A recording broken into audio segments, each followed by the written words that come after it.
young, I had trouble speaking. Even though I wasn't treated for a speech impediment, until my upper jaw was expanded, I had difficulty enunciating and was self-conscious and quiet. Because of this, I dreamt of any other name than the one I had, Trinity. Even today, I try to say it quickly, get through it quickly, so people don't ask me to repeat it. For all the attempts of the Matrix, Trinity is not a very common name and it throws people off. So I hear many alternatives. Did you say Kennedy, Trudy?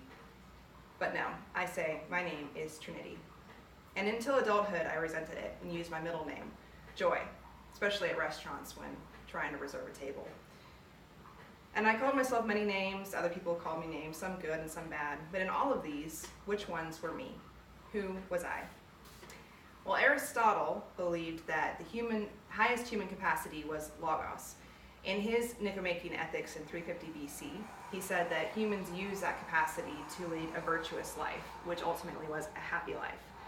This happy life, virtuous life, was the purpose of mankind, the telos, which means the goal or the end. And only in understanding a thing's end can you understand a thing fully. So, for example, an acorn, it can only be understood knowing that it grows into an oak tree.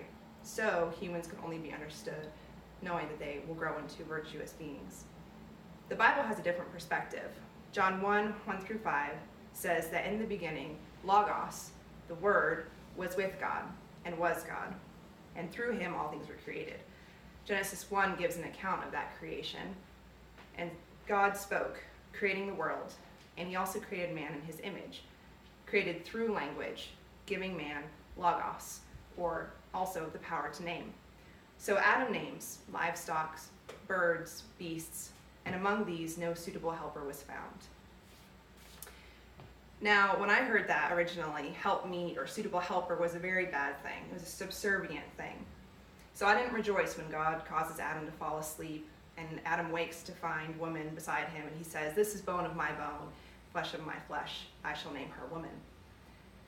But then I learned something about the Hebrew language that changed everything. The word here for suitable is kenegdo, and it means a companion that matches or corresponds to. The word for helper is ezer, and it means it's used in reference to how God aids his people in his strength, or in reference to military aid. So this was the truth of God's name for woman, and like a title, and Adam calls her woman. There was redemption in this for me, and it made me re-examine my own name. Trinity, joy. Trinity, the Father, the Son, the Holy Ghost. Joy, happiness of the soul. Does it mean that in the Trinity I find joy, or that through that joy others see the Trinity, or that joy follows the Trinity? I hope all of these things to be yes. So we have many names, ones we give ourselves, ones other people gives us, the ones that our parents give us, but the one that God gives us is the most important. So who am I? I am Trinity Joy, Ezer Kenegdo. Beautiful. That's